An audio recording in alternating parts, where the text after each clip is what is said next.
start. Hey everyone, welcome to another Capes and Lunatics special. It's me, Phil. I'm here with Charlie and Will. Everyone's excited because we're going to talk to, well, once again, I get to talk to the great legendary Mr. Mark Waid. I'm sure everyone knows his work. Thank you for joining us, Mark. Hold for applause. Yes, friend of the show. All right, so how do we want to start this? You got a million questions. Go with whatever you got. Well, before we get to the upcoming stuff, I guess I wanted to get to the stuff that's already out. Charlie, we want to start with Avengers No Road Home. Oh, we should. That was such a fantastic arc and book and title. Yeah. So much goes on in that book. And I know that it's like 4 of you guys writing that. How do you guys even write that? Is it like done in a story go round where you say, okay, I'm gonna write the first 5 pages, you write the second 5 pages, or do you guys actually? Yeah, it's kind of like that. It's actually 3 of us. It's Jim Zub, Al Ewing, and myself. And so what happens is we get in a room in New York, at the Marvel offices for a day and a half before we even start, and sort of block things out with Tom Brevoort and Alana Smith, who's his assistant. And I think C.B. Sobalski was there for a big part of it last time. And we just started knocking ideas around. Does this sound good? Does this sound good? What about this character? Who do we want to focus on this time? What can we do that's big in the way we brought Hulk back last time? Well, there's Conan. Why don't we put Conan in? It's that sort of stuff that we sort of forge a Google spreadsheet of here are the characters, here are the beats we probably should hit with them. Here's the issues that should happen in, and then it sort of fills in from there. It's a really good way of working. And so what happens? So we get our outline then, right? So that every issue, we're working far enough ahead where we do one every 2 weeks ourselves. And so with that issue, depending upon who the characters are, you do these 10 pages this week, and how about Al, you do these 5, and Mark, you do these 5, or next time it'll be Mark, you do these 7, Jim, you do these 6, whatever. And sort of depending upon what characters we're sort of focused on. Like I was very focused on, say, Vision and Scarlet Witch a little bit this time. It all evens out in the number of pages we do, but I also have to give credit to Al and Jim because they did a lot of the heavy lifting this time. I was juggling a million other things at the same time. Hey, kid in the background. That's Tristan. He's an official co-host. I was juggling a bunch of different things. So they were doing a lot of the heavy lifting. Plus, I don't know jack about Conan. Nothing, zero. I never read a Conan comic until like 3 months ago. And it's not because I didn't think it were. I'm sure they were good.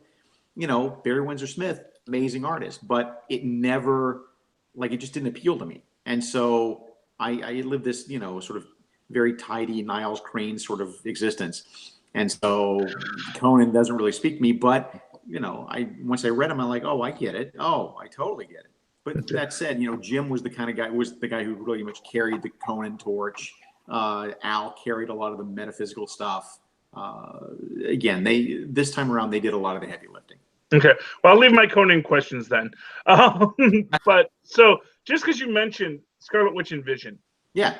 Am I just crazy? Is there still something between those two? I know that she's officially with Brother Voodoo now, Dr. Voodoo now, who is going into Savage Avengers. But do you have do you imagine there's something between them, or is that just me shipping that? I think you're projecting a little bit. I think that probably, yeah. It's usually the case. Well, here's the thing. I mean, I think they're more interesting as ex-husband, ex-wife, and still friends because they know each other in ways nobody else knows. But we don't have a lot of really good functional, ex-spouses in the Marvel universe. And we also don't have a whole lot of relationships between adult men and adult women in the Marvel universe that are just deep friendships rather than any sort of romantic angle to them. So when I write them, I tend to write them as, there was a spark back in the day, but they've become different people, but they still love each other in a non-romantic way. Okay, and I do love that because that is something that is great to see, because you're right. There are not enough of those Milo Pepperan relationships out there where there is something of that deep abiding love that does not necessarily have to culminate in a relationship. So great, that is awesome, and I'm hogging the conversation. But at the end of that story, I mean, I know Charlie and I were kind of speculating.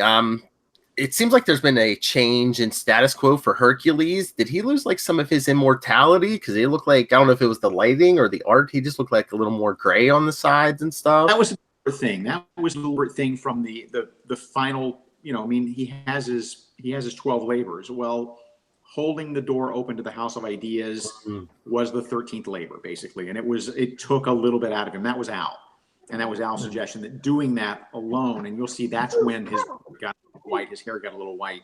That was a huge feat on his part, and so that's what took it a little bit out of it. Kid in background falling over.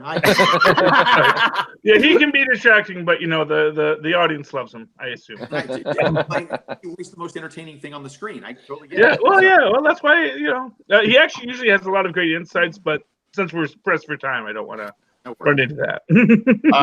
All right. Again, I apologize for being a little pressed for time. There's meteors falling out of the sky here like you wouldn't believe. So please, you're the professional. Don't mind us. Just writing his 50 books. That's all. All right. We'll jump around a little bit. Doctor Strange. I'm loving this series, especially this new arc with Galactus. Thanks. And again, speaking of heavy lifting, man, that is 75% Barry, if not more. I'm loving doing it, but Barry came to the table. Barry and I have been working together for years on Empire, on Legion, 94, whatever it was back in the day, and a bunch of other projects. And Barry came up to me at a convention in Baltimore, I guess it was a couple of years ago, and said, what about this? What about Galactus and Doctor Strange? And here's what happens. I'm like, that's a great idea. You should totally do that. And he's like, no, I want to do it together. I'm like, okay, fine. So we had pitched it as an original graphic novel, and that was the original. That's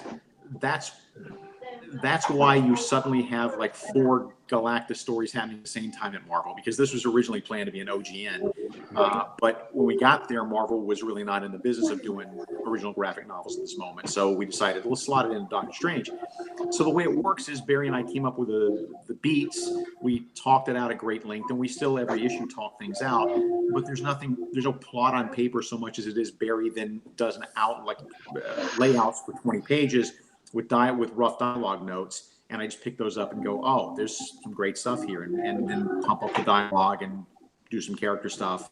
But I know where it ends, and it's a great ending. I mean, Barry really is stuck to the ending, stuck to the landing, and then beyond that, Jesus Saiz comes back, and we've got one issue that is frankly just straight funny. And then the one after that is a status quo changing story that no one ever thought to do with Doctor Strange before, and I can't say more than that. But I know we love the what is it, like the magical accounting firm, like they handle all the magic. Well, somebody has to keep track of that stuff, Mm-hmm. Yeah, that was so brilliant. It reminded us of the Time Variance Authority, right, Charlie?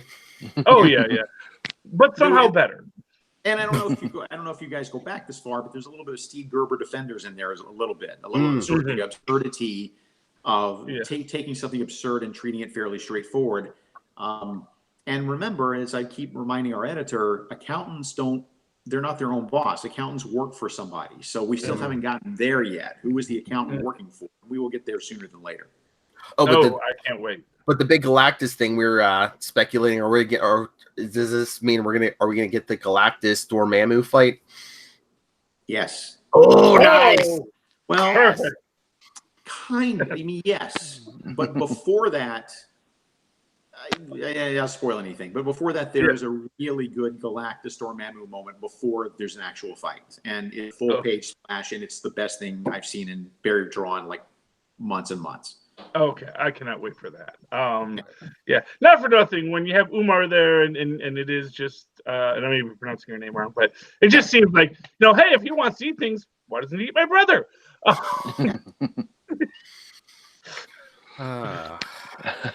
It's nuts.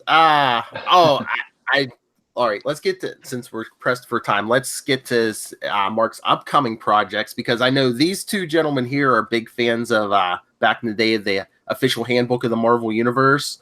So you're doing the history of the Marvel Universe miniseries? Yeah. Now, I'm getting nervous about it because people seem to be way more excited about it than I was anticipating them being. It's a good project and I really like it, but it's not an encyclopedia. I mean, it's not. Okay. It's like an actual story.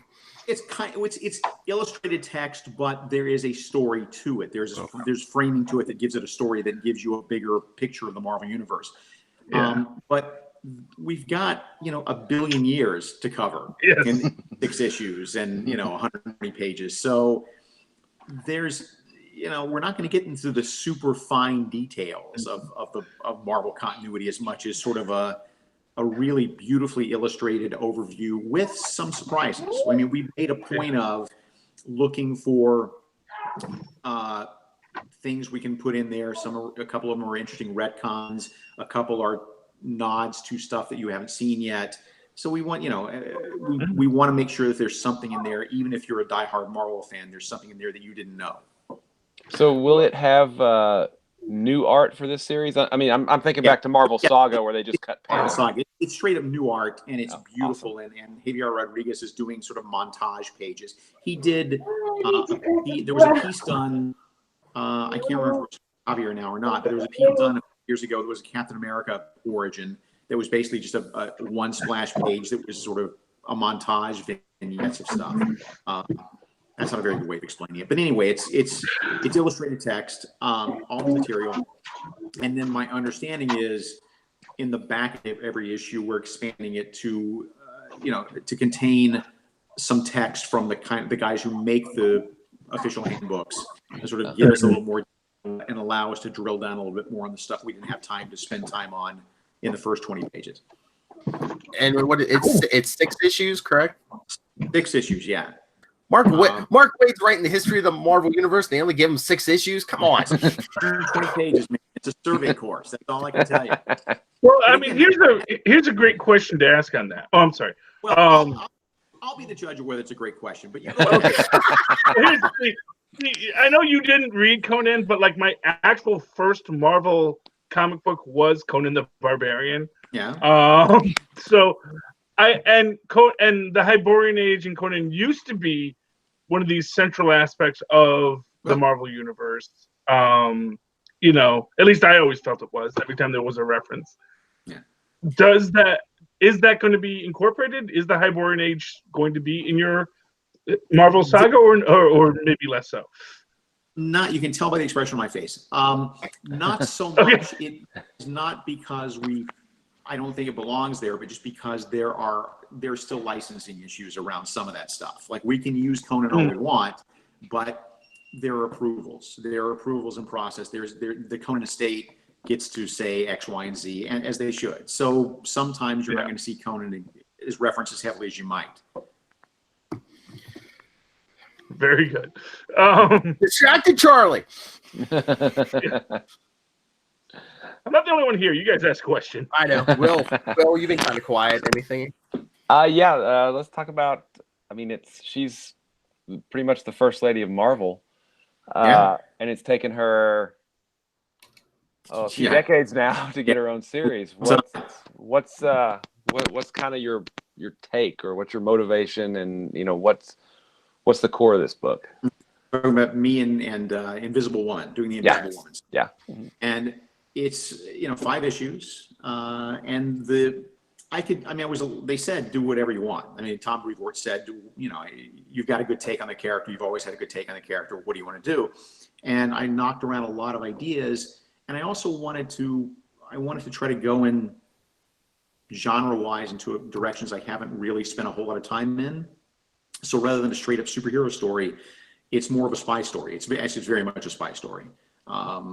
Black Widow shows up, a couple of other famous spy espionage figures in the Marvel Universe. She crosses paths with as she goes. because again, she's invisible. Now that's the perfect spy power. So what we set up, we did the Shield comic a few years ago. Like I did 12 issues of the Shield comic, and we did a Sue Richards story in there that established that every once in a while, Nick Fury calls her up and she's like, "All right, Reed, see you later. I'll be back tomorrow." And she goes off and does a little spy mission on the side and comes back. So she does this on a infrequent basis. So this is one of those times. Actually, it's not really true. What happens is we start with a flashback to one of her earliest spy missions with a young spy, a young partner, a male partner back in the day. It's not a romantic thing. It's just she's made friends with this guy. We start with a flashback of that, and then we open up in present day and come to find out that guy has been kidnapped by enemy agents. We don't know where he is. We don't know why they kidnapped him, but all we know is that the last thing he said before they took him away was Stormy, which was his nickname for her back in the day. So she rightfully assumes, look, if he was calling out for me at the last minute, there must be a reason why he would want me specifically. So now she has to go around the world to Madripoor, to China, to Russia, following the chain to try to find that guy and then figure out what sort of world-ending chaotic stuff he's trying to stop at the end. Who's your art team on this? I knew you were going to ask me that. Sorry.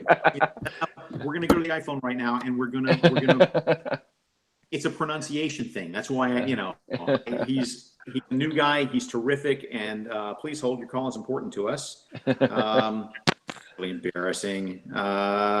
Well, and you're also working with, I believe, Adam Hughes is doing the covers, or at least some of the covers. Mattia de Ilus. Sans serifs don't do you any good, and because is it an I? Is it an L? I don't know. It's Mattia de Ilus, and Mattia, if you're out there listening, you have my sincerest apologies, and I will make that up to you. Great, really great. I know someone wanted me to ask you the question. Probably not, but is Namor going to show up in this Invisible Woman series? There's no plans because there's so much more with Namor elsewhere. But I still have a couple issues to write. There may be a flashback. Who knows? And the conversation stops right there. No Namor. Oh, never mind. No. Actually, I do have one kind of very nerdy question. Because I actually was a huge fan of the Shield series. And I just wanted to ask this. Well, first, actually, I guess two questions is first, will we see any of our beloved Shield's characters coming back in this book?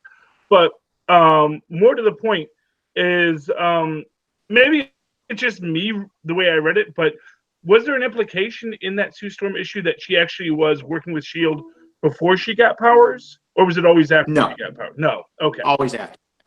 Okay, so that was just my misreading. Yeah, Nick Fury was smart enough to look at an invisible woman and say, "Hey, come fight for Uncle Sam." Yes. Okay. So will we get Linda May in there at any time? We may well. I have 2 issues left to go and 40 pages left to go, and I've got about 60 pages worth of story to fit in 40 pages. So it kind of depends. Fair enough. Yeah. Well, I've got a deep nerd question for you. Long ago and far away, you were experimenting with online stuff where you were kind of veering a little toward motion comics, but not really, with the way that stuff would pop up. Yeah. What did that? I mean, what did you get out of that? I mean, obviously we're telling some good stories, but I mean, as far as trying to push the form or move those edges out, was it a good experiment? Did you? Yeah, I mean, that's a good question. And actually, I mean, we're talking about thrillbent.com, which actually is still up and it's still live, and there's still a lot of free material to be seen there, including a lot of my stuff. And if you go there and you haven't seen this stuff before, it's not motion comics per se, because I think those are the devil's tools, because that's neither animation or comics. Just in between things. This was a way of trying to expand the language of comics in a way that only digital can do. you know, the simplest best example is with a comic book. You know, you turn the page, and the only place I have to surprise you is when you turn the page, because the moment you turn the page, your peripheral vision is taking in everything, right? You know, it's swipe by swipe, we can surprise you. Yeah, boy,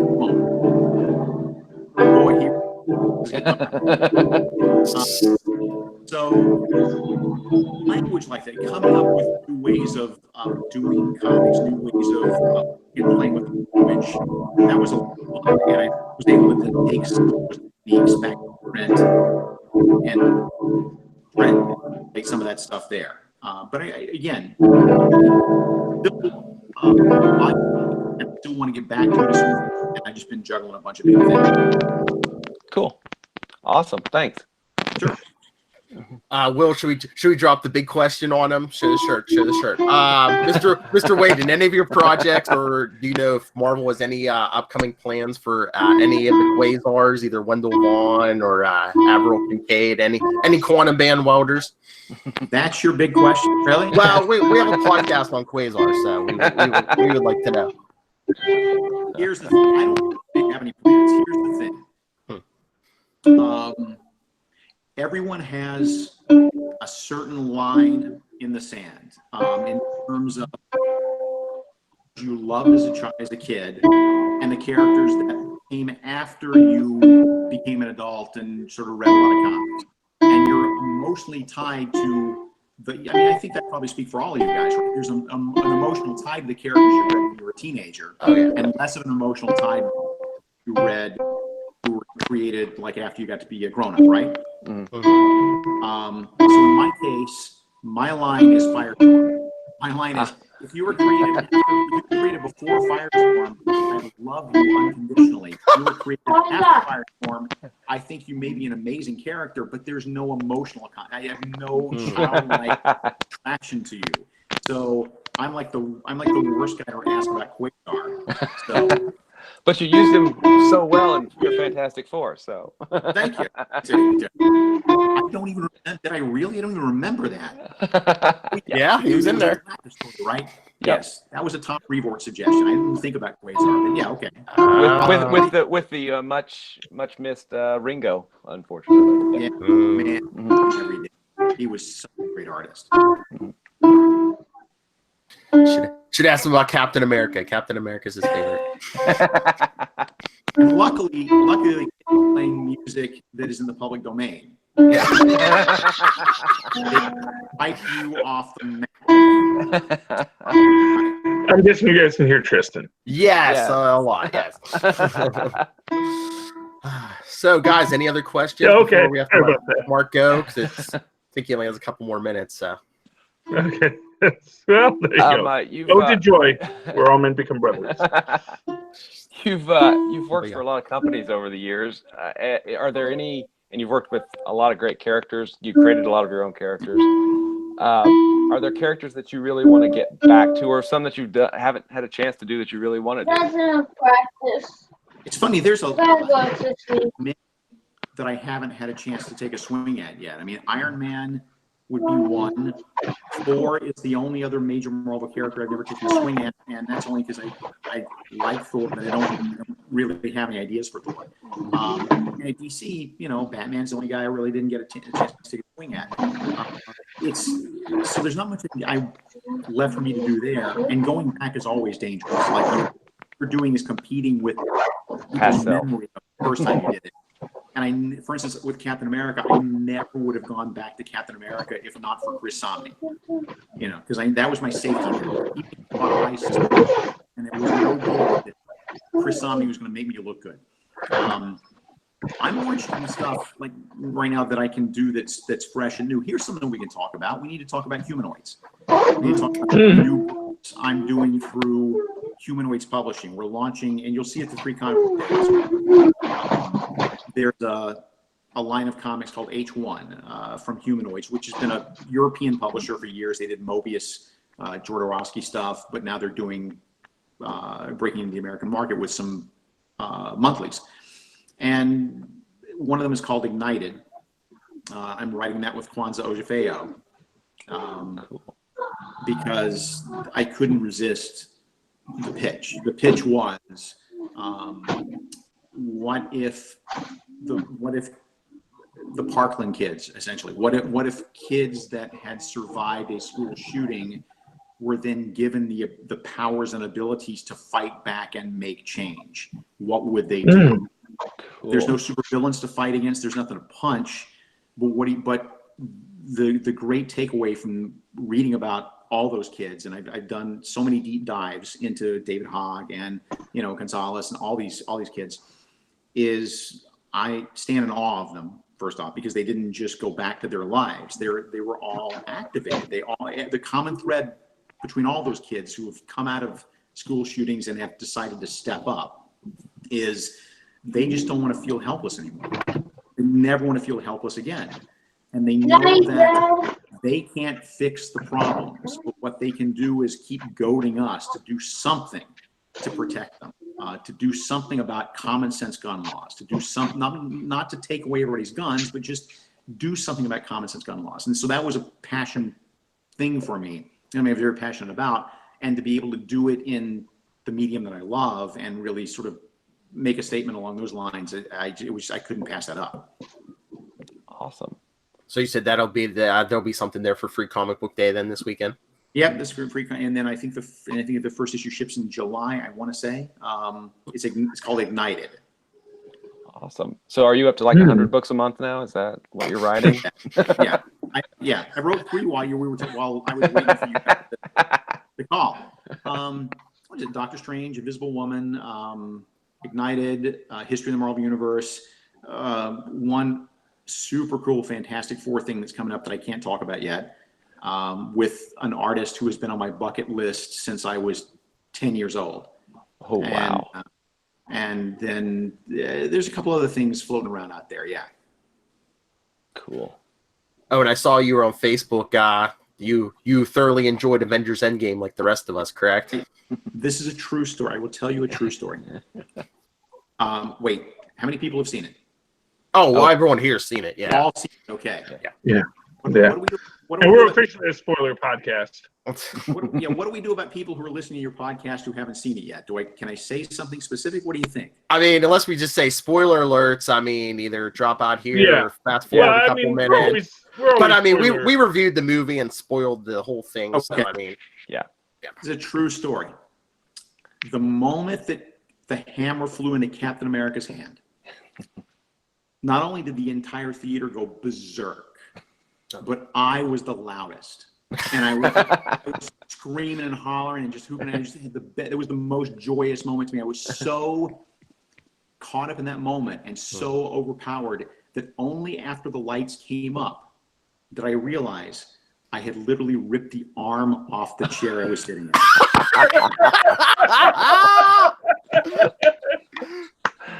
True story.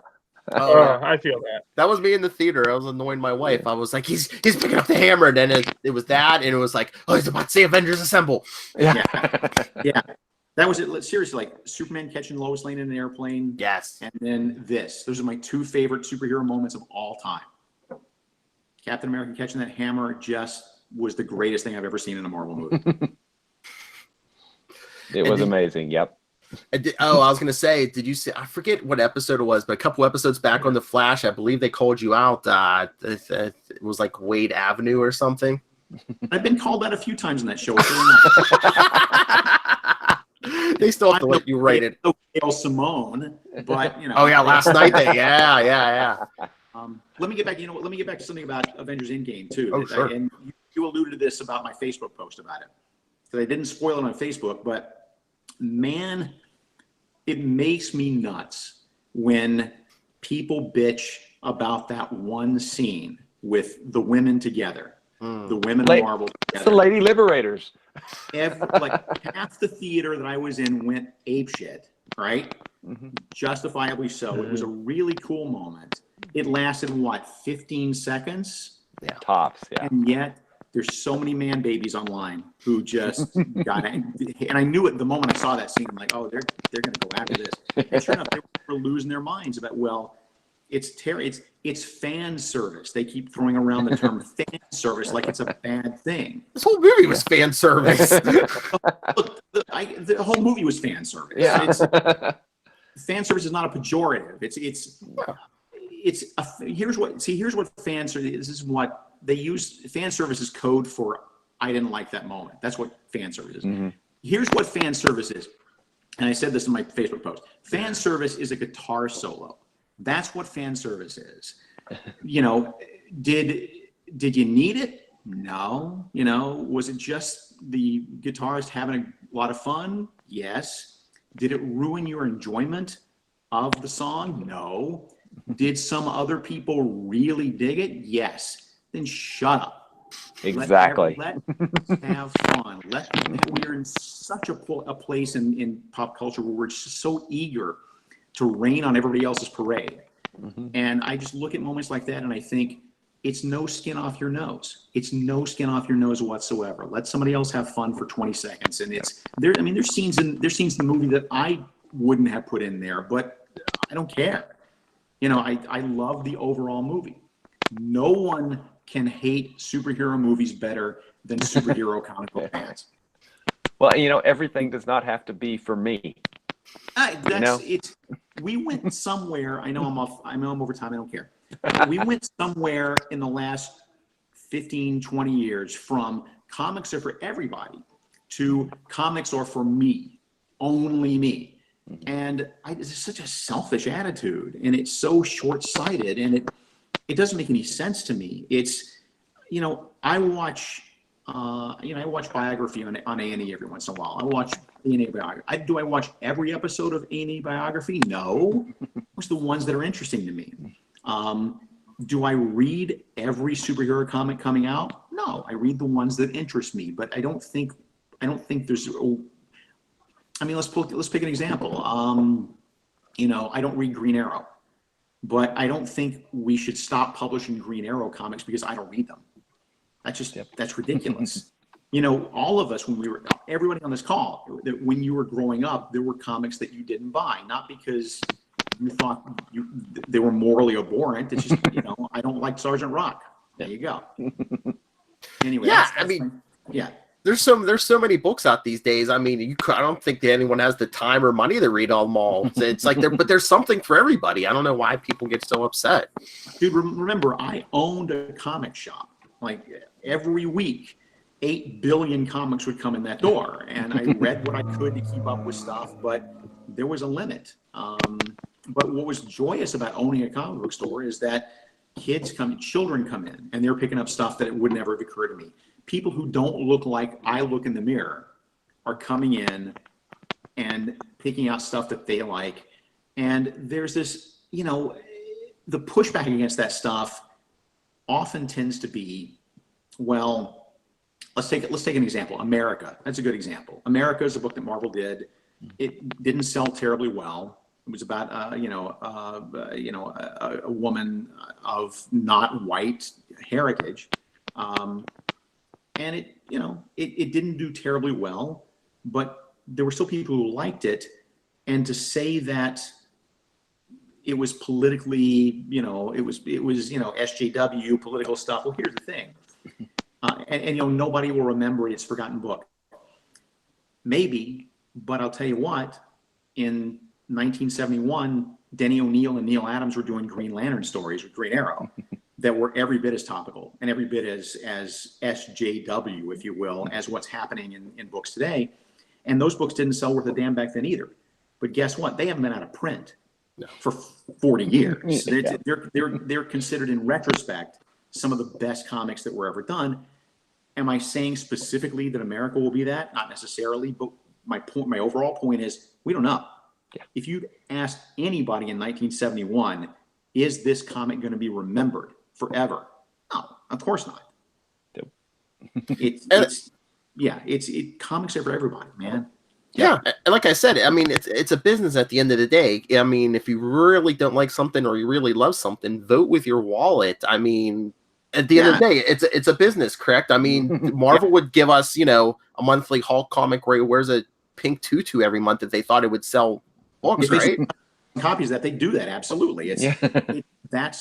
it's business. Everybody in comics loves comics because there's not a lot of money to be made in it. So if you really want to do something you love, made money on, go do something else. Like everybody who works at Marvel on an executive level, on an editorial level, on a creative level, they all love comics. Same with DC. And they, again, they love comics, but no one's going to publish something that only 6 people are reading. There's a point at which that makes no financial sense whatsoever. Mm-hmm. So if you don't like something, don't hate read it, don't hate buy it and then complain about it. Just don't read it. I mean, you're going to go pirate it anyway, so don't hate read stuff. It just, all that does is send cross signals. Like if the book is selling 80,000 copies and it's because 10,000 of you are out there hate reading it, well, you've chosen a poor way to spend your money. Oh yeah. You picked the wrong battle. Yeah. Yeah, go ahead. I'm just worried we're gonna run out of time though. But back to the Avengers Endgame. I know Cap is like your favorite guy at Marvel. Did you enjoy everything they did with Captain America's storyline? Yeah, I really did. I didn't see it coming. I thought they were, when they sent him back in the past, I thought they're gonna turn the machine again and he's not gonna be back, and that's where he's gonna be forever. And then to get the reveal, the double reveal, was just touching as hell. And I'm also encouraged on a sociological level, on a political level. I'm encouraged by the fact that as much pushback as I've seen against the women in the movie, I haven't seen any pushback on the fact that a black man is now Captain America in the Marvel universe, in Marvel Cinematic Universe, and that's great. Yep. Mm-hmm. Oh yeah, the only thing I've heard about is they're like, oh, he doesn't have any superpowers. I was like, so what? What the Falcon? Yeah. I wish I had more time. Do you get any last burning questions that we haven't gotten to? Anybody have any questions? I got through mine. I have a question now. What happened to the child? What did you do? He had to go to. He's sleeping in his box. He eventually got very tired and went to bed. Okay. It happens. I was afraid you were boiling him for soup. Okay. No. He comes and goes as he pleases. We have a very open household. All right. Well, on that note, then, thanks for having me. I really appreciate it. Any other last minute promotions you want to do before you leave? I don't think Ignited, history. I think that's the big stuff. I'm sure I'm going to remember stuff as soon as I get off the phone, but that's the stuff that I remember. So there you go. Be prepared for all of the comments under this YouTube video to be truly, truly repellent and awful and full of Comicsgate guys. That's going to happen. It'll be the first comment you get. So we'll see. Don't read the comments. I never do. Stay out and of if the you have a final thought that you want to get, just call our voicemail. Okay. Yes. What's the number, Philip? 614-382-2737. I mean, I can always send it to you too if you need it. So yes, but yeah, call it and just anytime you have I want to tell these guys something, we will promote the heck out of it. Cool. If I didn't think of anything we didn't cover, I will. All right, guys, thanks so much. Oh, thank you, sir. You bet. Yep, thanks. Take off. Thanks. Bye-bye. Bye. Thank you. Bye. Yeah, I've talked to him before, and I think he had limited time before, but he's writing 50 million things. Yeah, no, but that was great. I hope you guys could hear it because I could barely hear anything. My connection went crazy there for a minute, but he was he was there. So as you heard him, that's all I care about. Listen to the podcast, right? Charlie Esser. I will. Well, I always do because I'm on it. Yeah, I was actually surprised you guys could all hear Tristan playing Ode to Joy. I did not know he could play Ode to Joy. That's like the first time he actually played a freaking song. It's like, whoa! He takes guitar lessons. I love his antics, but I got a Mark Waid on the phone. I'm just like, no, stop.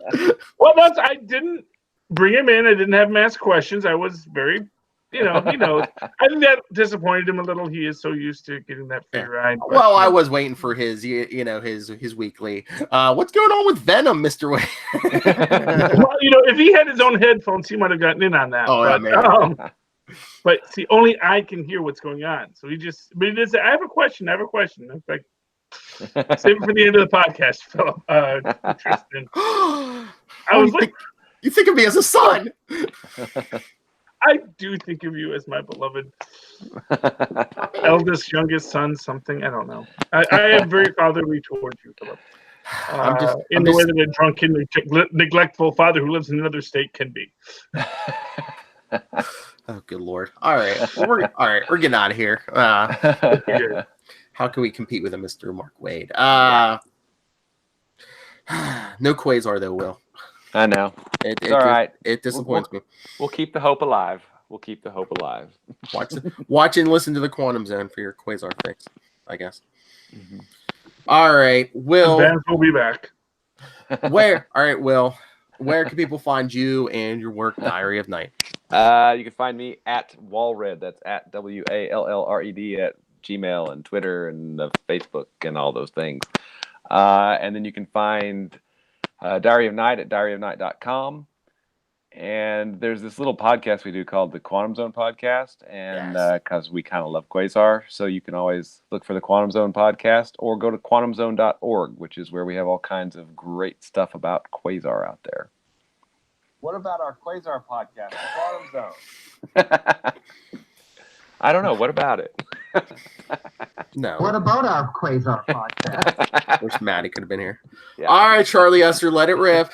Well, if you would like to write to me or young Tristan in that old-fashioned email way, the way our Moz and Paz once did, do so at superconnectivityblog@gmail.com.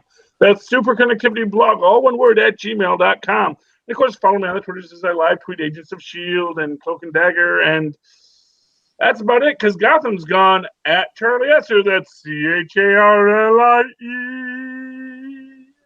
ESSER. Look for the two E's in the middle. There we go. All right. Phil, where are you? Oh, yeah. He's not anywhere. Oh, I'm always on. You can always email me, nightwingpvp@gmail.com. On Twitter, I'm at nightwingpvp. But get a hold of Capes and Lunatics, capesandlunatics@gmail.com. Facebook.com/Capes and Lunatics, @Capes on Twitter. We're on Instagram, Capes and Lunatics. The voicemail, which we gave Mr. Waid, 614-382-2737. That's 614-38-CAPES. And finally, capesandlunatics.org. Oh, I just hope that becomes a confession. Oh, yeah, greetings from Cybertron, our YouTube exclusive show.